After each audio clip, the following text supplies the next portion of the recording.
Bienvenue sur Maine Public News Connect. Des reportages ont été diffusés la semaine dernière sur la radio publique du Maine.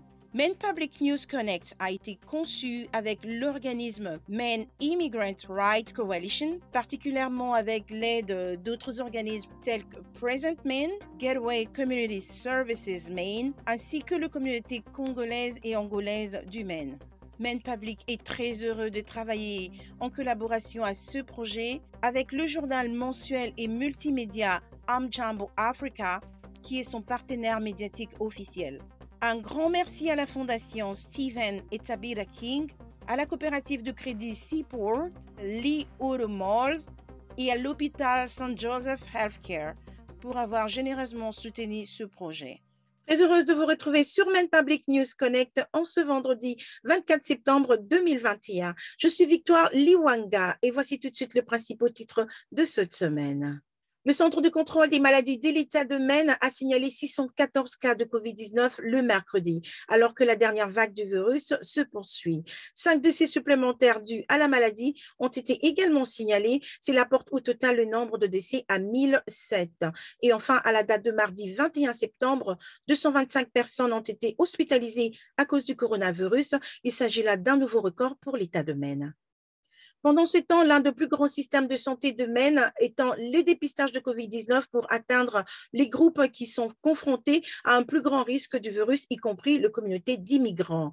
Maine Health travaillera avec des organisations partenaires dont Prosperity Maine et Greater Portland Health pour étendre l'accès au dépistage pendant 1 an. Les chercheurs étudieront si l'accès accru change l'attitude des gens à l'égard du dépistage.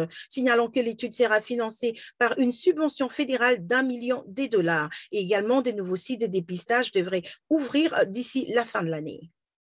Les défenseurs de l'immigration ont subi un revers majeur lorsqu'un projet visant à inclure une voie vers la naturalisation dans les prochains budgets fédéraux a été bloqué la semaine dernière. Les démocrates du Sénat avaient espéré créer une voie vers la citoyenneté pour environ 8 millions d'immigrants sans papier. Ils voulaient l'inclure dans le budget pour contourner l'opposition des républicains.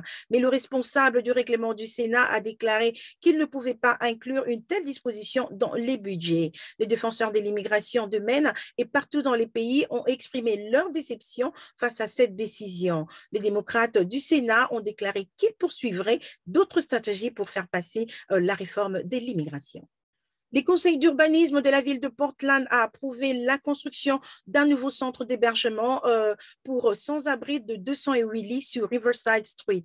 Le nouveau centre disposerait d'un pavillon de vélo, d'une aide au logement et à l'emploi ainsi que d'une clinique sur place et tant d'autres services.